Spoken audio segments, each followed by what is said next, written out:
Hoş gördük əziz dinləyicilər. Bu günləri böyük bir geopolitik oyunun içindəyik və bu geopolitik oyunun içində həqiqət olan isə əlbəttə ki, Ukrayna ordusunun rəşadətli vuruşmasıdır.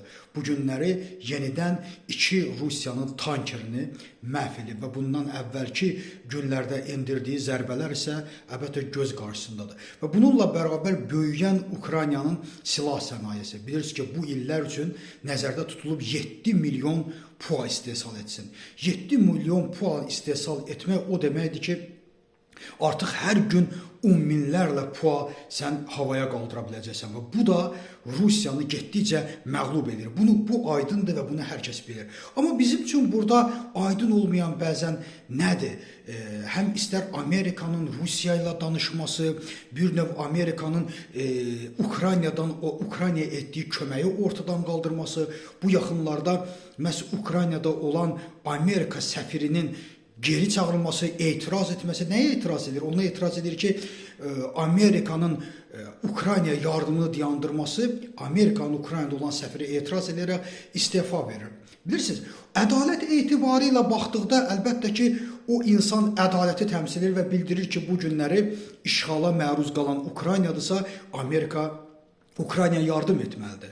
Amma milli mənafe isə onu deyir ki, Rusiya tam surətdə məğlub olmamalıdır. Baxın, mən istəyirəm bundan danışım, dostlar. Bəzi insanlar bəzən qarışdırırlar. Bəzi insanlar bəzən elə fikirləşirlər ki, elə Amerika qərb deməkdir, qərb elə Amerika deməkdir. Amerika qərbin güclənməsini istəyir və yaxud da ki, onun müstəqil bir gücə çevrilməsini istəyir. Xeyr. Bunlar doğru anlayışlar deyil. Bu günləri hər bir dövlətin, hər bir regionun öz maraqları var.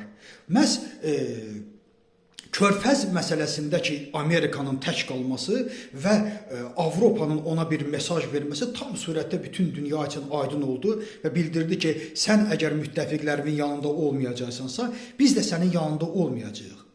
Bu mesajı verdi. Amma bu günləri həm də Avropa güclənmək üzrə bir start götürüb, silahlanmaq üzrə bir start götürüb ki, Amerika bunu da istəmir.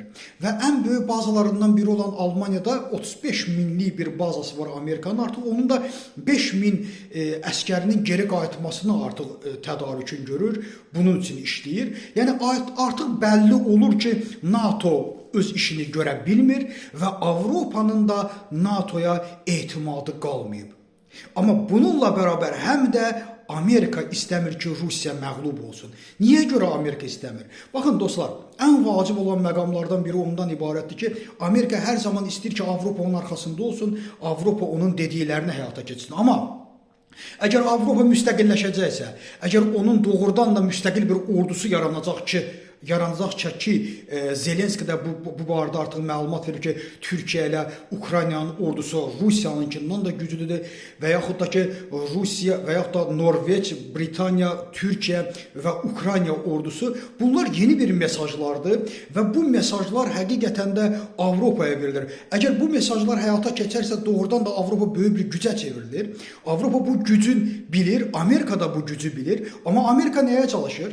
Ya xatırlayırsınızmı? Hər gün bir təbliğat olur Rusiya tərəfdən, Avropa Birliyi dağılır, Avropa İttifaqı dağılır, NATO dağılır. Bunlar başqa şeylərdir. Əlbəttə ki, bu günləri NATO dağılır, amma Avropa Birliyinin dağılmasını əlbəttə Trump da istəyərdi. Çünki Trump böyük bir güc, ikinci böyük bir gücün Avropa olmasını istəmir. Çünki sabah artıq o istədiyi formada şərqdə və yaxud da qərbdə fəaliyyət göstərə bilməyəcək. Bu mənada Rusiyanın məğlub olmasını da istəmir. Çünki Rusiya məğlub olduqdan sonra Avropanın gücünə güc qatılacaq. Avropa artıq Amerika ilə bu barədə razılaşmayacaq, özü müstəqil gücə çevriləcək. Və Amerika bundan narahatdır. Bir anlıq düşünün ki, Avropa harda yerləşir?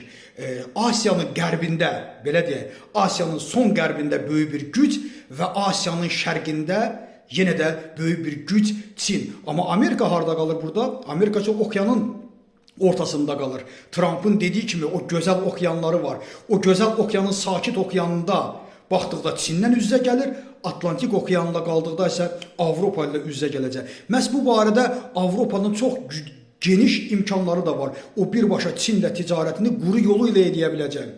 İstənilən formada. Əgər Rusiyanı da məğlub etsə, Rusiya məğlub olduqdan sonra Avropa 1-ə 5 güclənir və əslinə qalsa Amerika bunu istəmir. İstəyirdim ki, bu barədə sizin üçün də müəyyən mənada məlumatlar verim. Niyə görə Trumpı söyürük? Niyə görə insanlar Trumpı lənətləyirlər? Niyə Trump bu formada siyasət yürüdür? Baxın, bu Amerikanın əlbəttə ki, dərin dövlətçiliyinin bir siyasətidir. Mən düşünürəm ki, Trump olmasa da Amerikanın içində bunu düşünən beyinlər var. Çünki İndiyənə qədər Trumpdan əvvəl də Amerika mübarizə apardı ki, evro yaranmasın.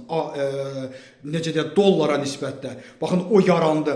Çünki böyük bir müqayisə oluna bilər. Evro çox böyük bir gücdür. Əvvəllər Avropa dollardan istifadə edirdi, amma dolların Avropada olan hökmü azaldı.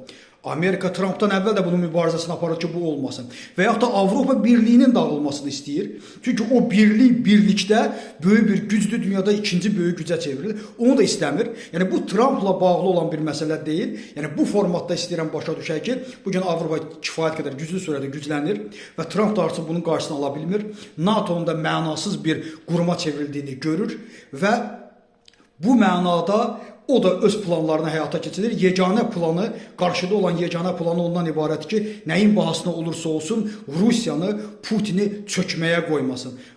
Avropaya artıq Ukraynaya heç bir yardım etmir. Yalnız pulla alıb ona verirlər. Amma Rusiyanı isə diri saxlamağa çalışır. Hər dəfə də gedib dünyaya mesaj verir ki, Rusiya güclüdür, Ukrayna məğlub olur. Bax, bütün bu sözlər əlbəttə ki, əsası yoxdur, ciddi əsası yoxdur. Çünki hər gün güclənən Ukraynanın qarşısında bunu demək indi doğrudan da insanlara gülməli gəlir. Amma məqsəd əlbəttə ki, Rusiyanı bu müharibədən çıxartmaq, Rusiyanı əzilmiş vəziyyətdə də olsa tam dağılmağa qoymamaq. Çünki Putin yıxılarsa Rusiyanın aqibəti necə olacaq? Bununla işim yoxdur. Amma Avropanın güclənəcəyinə, Avropanın şərqə doğru daha ciddi, daha iri addımlara irəliləməsinə heç kəsdə şübhə yoxdur. Və artıq o Avropa ki, Amerikanın həmişə yedəyində gedirdi, elə bir Avropa olmayacaq. Bax, Amerikanın narahatçılığından biri də bundan ibarətdir. Təşəkkür edirəm.